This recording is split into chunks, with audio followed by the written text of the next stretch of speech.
Hello students, in this class I am going to start image form by concave mirror। तो किसी भी concave mirror के द्वारा image कैसे फॉर्म की जाती है वो हम देखने वाले हैं। ठीक है, तो इस लेक्चर में हम क्या करने वाले हैं कि आपका एक तो ऑब्जेक्ट होगा, ठीक है, वो किसी भी पोजीशन के ऊपर रह सकता है। हो सकता है कि वो इन्फिनिटिव के ऊपर है, बहुत फार अवे है मेरे मिरर से। हो सकता है कि वो सेंटर ऑफ जो कर्वेचर है उससे थोड़ा सा दूर है, ठीक है। हो सकता है कि वो फोकस और सेंटर ऑफ कर्वेचर के बीच में है। हो सकता है जो मेरा ऑब्जेक्ट है वो फोकस के बीच में है। हो सकता है कि मेरा जो ऑब्जेक्ट है पोल या फोकस के बीच में, ठीक है। तो there can be different position of the object. तो in different position of the object के लिए इमेज कहाँ पे फॉर्म होगी और कैसे फॉर्म होगी वो हम देखने वाले हैं इस पूरे लेक्चर के अंदर, ठीक है। तो इनको जैसे इमेज की पोजीशन को डिस्कस करने से पहले कुछ एक या दो पॉइंट है जो हम पहले भी डिस्कस कर चुके हैं, एक बार उनको मैं रिवाइज करवा देता हूँ। आपको पता होगा कि कोई भी ऑब्जेक्ट की इमेज कैसे फॉर्म होती है। तो किसी भी ऑब्जेक्ट की किसी भी ऑब्जेक्ट की मेरे को इमेज देखनी है कहाँ कैसे फॉर्म होती है, तो मैं किससे देखूँगा कि मेरी जो रिफ्लेक्टेड रेज हैं वो कहाँ पे कन्वर्ज हो रही है, ठीक है। तो वहाँ पे तो बनती है मेरी इमेज। और अगर मेरे को ऑब्जेक्ट देखना है कि मेरा ऑब्जेक्ट कहाँ पे है, तो उसके लिए मैंने बताया होगा आपको पहले भी कि मैं इंसिडेंट रेज देखूँगा। अगर इंसिडेंट रेज को कन्वर्ज करके देखता हूँ तो मेरा मिलता है ऑब्जेक्ट। अगर मैं रिफ्लेक्टेड रेज को कन्वर्ज करके देखता हूँ कि मेरी रिफ्लेक्टेड रेज कहाँ पे कन्वर्ज हो रही है, तो मिलता है मेरे को इमेज, ठीक है। तो दो पॉइंट आपको याद रखने हैं। एक पहला पॉइंट तो क्या कि इंसिडेंट रेज को कन्वर्ज करूँगा तो जहाँ पे इंसिडेंट रे कन्वर्ज होगी वहाँ पे होता है मेरा ऑब्जेक्ट, और एक होता है क्या आपका रिफ्लेक्टेड रेज, ठीक है। और जहाँ पे रिफ्लेक्टेड रेज कन्वर्ज होगी वहाँ पे बनती है मेरी इमेज, ठीक है। तो आई थिंक ये पॉइंट आपको क्लियर हो गया। तो अभी हम क्या करने वाले हैं कि different position of the object मैं रखूँगा और उसके लिए मैं देखूँगा कि मेरी इमेज कहाँ पे फॉर्म होगी। उसके बाद जो इमेज मेरी फॉर्म होगी वो रियल होगी या वर्चुअल होगी, ये हम देखने वाले हैं। तीसरी चीज़ क्या देखने वाले हैं कि जो ऑब्जेक्ट की जो इमेज की साइज़ है वो छोटी है ऑब्जेक्ट से या बड़ी होगी, ठीक है। तो ये 3-4 पॉइंट हम डिस्कस करने वाले हैं हर एक केस के लिए, ठीक है। तो जो पहला जो मेरा केस है वो क्या है कि सपोज कर लो कि जो मेरा ऑब्जेक्ट की पोजीशन है वो है इन्फिनिटिव। कोई भी ऑब्जेक्ट है वो बहुत ज़्यादा डिस्टेंस दूर पे है, it is very far away from the concave mirror. तो ये पूरा इन्फिनिटिव के ऊपर रखा हुआ है, ठीक है। तो अगर इन्फिनिटिव के ऊपर कोई भी ऑब्जेक्ट रखा हुआ है तो आपको पता है इमेज फॉर्म करने के लिए क्या होना चाहिए आपके पास इंसिडेंट रे होनी चाहिए, आपके पास रिफ्लेक्टेड रेज होनी चाहिए, ठीक है। तो अगर कोई भी ऑब्जेक्ट बहुत ज़्यादा डिस्टेंस दूर पे है तो आपको क्या लगेगा कि आप इमेजिन करके देखो कि कोई भी ऑब्जेक्ट आपसे बहुत ज़्यादा दूर है तो जो रेज आएंगे आपके पास वो बिल्कुल पैरेलल आएंगे, ठीक है। तो सिमिलरली यहाँ पे भी आप देख सकते हैं कि अगर ऑब्जेक्ट जो है वो बहुत ज़्यादा डिस्टेंस के ऊपर है तो जो भी रेज उस ऑब्जेक्ट से कॉनकेव मिरर को स्ट्राइक करेंगी वो हमेशा पैरेलली स्ट्राइक करेंगे, क्योंकि ये बहुत ज़्यादा डिस्टेंस अवे है किससे, मिरर से, ठीक है। तो यहाँ से जैसे कि ये मेरा ऑब्जेक्ट हो गया इन्फिनिटिव से, तो यहाँ से जो इंसिडेंट रेज मेरे मिरर के ऊपर स्ट्राइक कर रही हैं वो क्या होंगी, पैरेलली स्ट्राइक करेंगी, ठीक है। आप एक अलग तरीके से भी देख सकते हो कि ये इंसिडेंट रेज पैरेलली क्यों स्ट्राइक कर रही है। आपको पता है कि ऑब्जेक्ट मैं कैसे लोकेट कर सकता हूँ।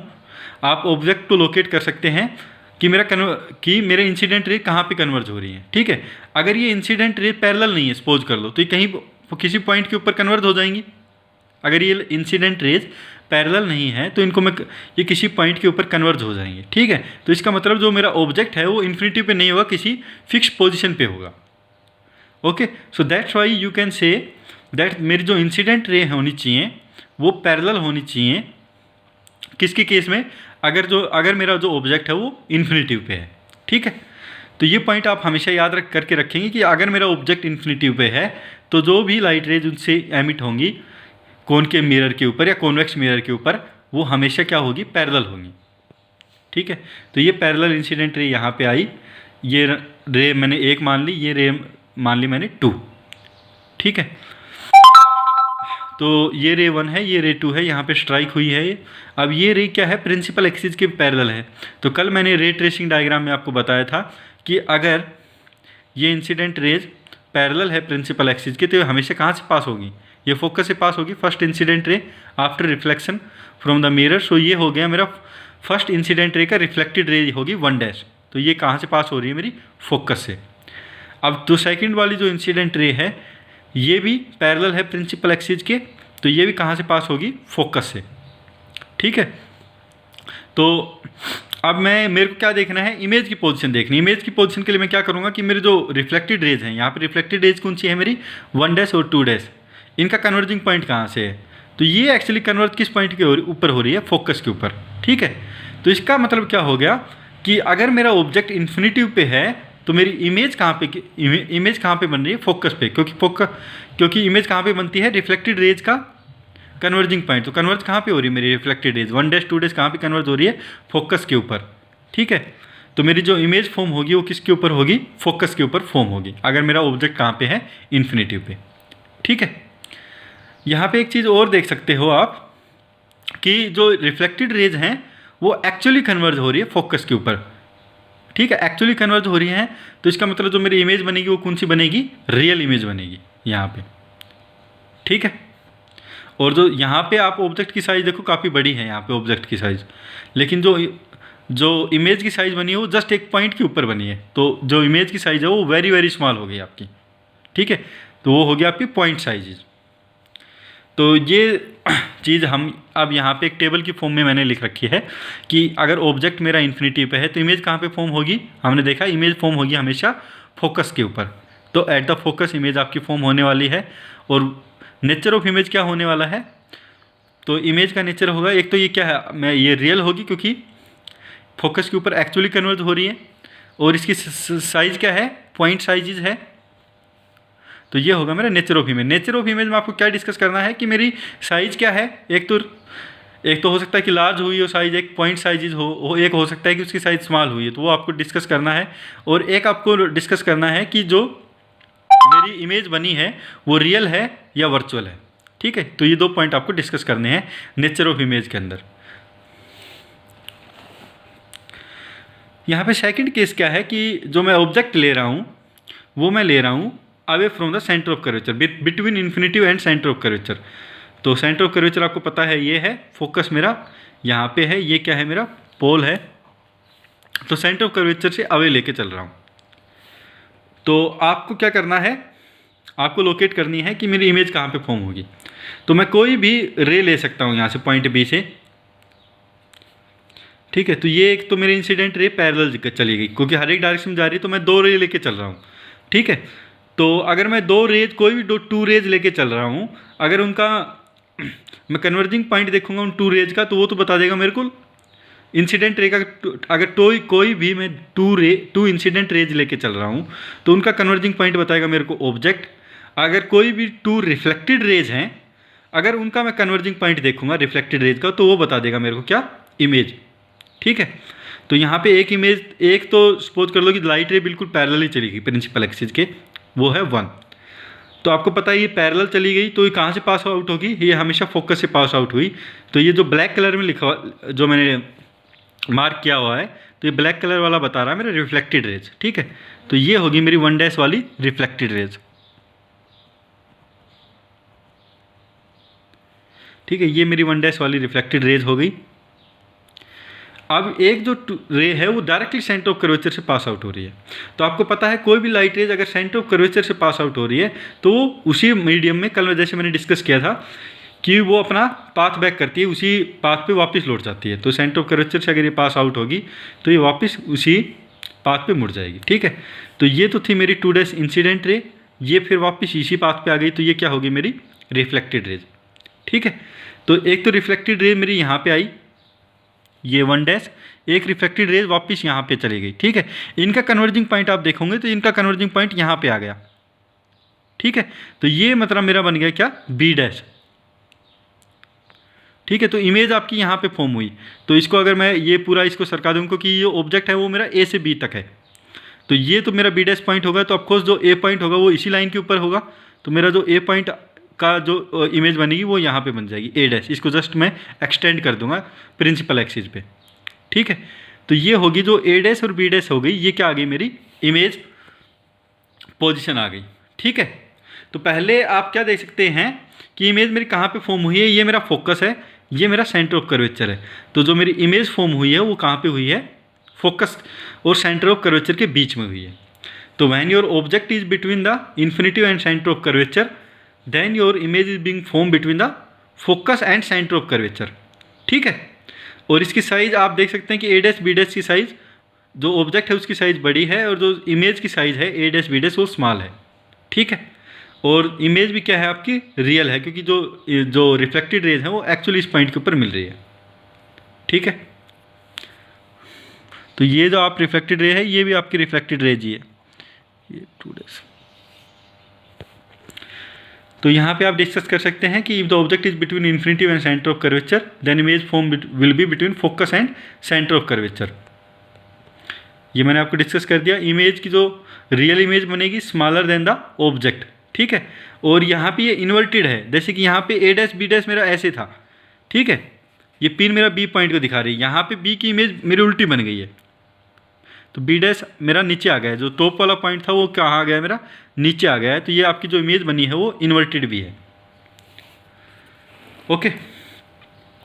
थर्ड पॉइंट, तीसरी पोजीशन क्या हो सकती है कि सपोज कर लो कि जो ऑब्जेक्ट है वो मेरा सेंटर ऑफ कर्वेचर पे ही है, मेरा ऑब्जेक्ट सेंटर ऑफ कर्वेचर पे है, तो यहाँ से 2 इंसिडेंट रे मैंने पास आउट की है। तो सपोज कर लो कि जो पैरेलल है प्रिंसिपल एक्सिस के, और ये पास आउट हो रही कहाँ से, फोकस से। आपको ये फोकस से पास आउट होगी इंसिडेंट, जो रिफ्लेक्टेड रेज है 2 डैश, क्योंकि प्रिंसिपल जो इंसिडेंट रे है वो प्रिंसिपल एक्सिस के पैरेलल है। तो कल हम ऑलरेडी देख चुके हैं कि ये जो रे है ये कहाँ से पास आउट होगी, फोकस से पास आउट होगी, जो रिफ्लेक्टेड रे है। उसके बाद मैंने देखा कि एक रे है वो फोकस से पास आउट हुई है, ठीक है। एक रे फोकस से आपकी पास आउट हुई है। तो कल मैंने जैसे आपको बताया था कि अगर कोई रे है, ठीक है, कोई रे है, अगर वो पैरेलल है प्रिंसिपल एक्सिस के, ठीक है, अगर वो पैरेलल है प्रिंसिपल एक्सिस के तो फोकस से पास आउट होगी, ठीक है। अगर वो फोकस से ही पास आउट हो रही है तो वो फिर पैरेलल हो जाएगी किसके, प्रिंसिपल एक्सिस के। Vice versa is also true, अगर कोई इंसिडेंट रे है वो पैरेलल है प्रिंसिपल एक्सिस के तो वो हमेशा फोकस से पास आउट होगी। दूसरा क्या बताया मैंने, अगर कोई रे है वो फोकस से ही पास आउट हो रही है ऐसे, तो वो रे आफ्टर रिफ्लेक्शन कहाँ से, वो पैरेलल हो जाएगी प्रिंसिपल एक्सिस के, इस तरह से, ठीक है। तो ये पॉइंट भी आपको याद करके रखना है। तो यहाँ से 2 रे, ये रे नंबर 1 थी, फोकस से पास आउट हुई, ये पैरेलल होगी प्रिंसिपल एक्सिस के, तो ये होगी मेरी रिफ्लेक्टेड रे 1 डैश। उसके बाद 2 रे इंसिडेंट रे थी, ये स्ट्राइक हुई यहाँ पे, ये पैरेलल है प्रिंसिपल एक्सिस के, फोकस से पास आउट हुई, तो ये होगी मेरी 2 डैश, ठीक है। तो ये भी मेरी क्या है, 2 डैश है, ये क्या है मेरा 1 डैश है। तो 2 डैश और 1 डैश का कन्वर्जिंग पॉइंट यहाँ पे है, ठीक है। तो यहाँ पे आप सिमेट्री से देख सकते हो और ज्योमेट्री से भी देख सकते हो कि ये वाली जो हाइट है, ऑब्जेक्ट की जो हाइट है, अगर मैं इसको पॉइंट को ए बोल रहा हूँ, इसको पॉइंट को मैं बी बोल रहा हूँ, तो ये पॉइंट की जो इमेज बनी बी पॉइंट की, ये बनी यहाँ पे, तो ये होगी मेरी ए बी डैश, और ये पॉइंट जो ए है ये यहाँ पे आ जाएगा क्या, ए डैश। तो आप देख सकते हैं बाई सिमेट्री की जो साइज है ऑब्जेक्ट की साइज वो इमेज की साइज के बराबर है, ठीक है। अगर ऑब्जेक्ट सेंटर ऑफ कर्वेचर पे है तो जो मेरी इमेज भी फॉर्म हुई है वो कहाँ पे हुई है, सेंटर ऑफ कर्वेचर पे ही हुई है। तो थर्ड पॉइंट आप याद करके रखिए कि अगर मेरा ऑब्जेक्ट कहाँ पे है, सेंटर ऑफ कर्वेचर पे है, तो इमेज कहाँ पे बनेगी, सेंटर ऑफ कर्वेचर पे ही बनेगी। और जो इमेज होगी वो क्या होगी, रियल होगी, सेम साइज़ की होगी और इन्वर्टेड होगी। तो आप सेम साइज़ है, रियल एक्चुअली जो रिफ्लेक्टेड रे है वो एक्चुअली यहाँ पे इंसिडेंट हो रही है, तो that's why it is real, size इसकी सेम है, ज्योमेट्री से हम देख सकते हैं। और ये भी क्या है, मेरी इन्वर्टेड ही है, बी डैश ए डैश, ठीक है। तो आज हम यही 3 पॉइंट देखने वाले हैं। कल मैं आपको डिस्कस करूँगा when the object is between focus and centre of curvature, and उससे अगले दिन मैं डिस्कस करूँगा कि जब व्हेन ऑब्जेक्ट इज सॉरी, कल मैं डिस्कस करूंगा when the object is between focus and centre of curvature, when it is at focus, and third one is when between focus and pole. तो ये 3 केस कल मैं डिस्कस करने वाला हूँ, ठीक है। तो आप का होमवर्क ये है कि आप एक बार अपने खुद से करके देखिए कि अगर मेरा ऑब्जेक्ट है वो फोकस और सेंटर ऑफ कर्वेचर के भी, फोकस और सेंटर ऑफ कर्वेचर के बीच में है, तो इमेज कहाँ पे फॉर्म होगी, वो रियल होगी या वर्चुअल होगी, और क्या फाइंड आउट करना है, उसकी साइज क्या होगी, ठीक है। तो आप एक बार रे डायग्राम से खुद से करके देखिए, तो आपको एक आइडिया हो जाएगा कि कहाँ पे इमेज बनेगी और कहाँ पे उसकी इमेज फॉर्म हो सकती है, ठीक है। तो ये जो तीनों केस हैं ये आप एक बार खुद से करके देखिए, तो कल मैं आपको बारी बारी से ये केस डिस्कस कर दूँगा। Okay, so I hope it is clear. Thank you.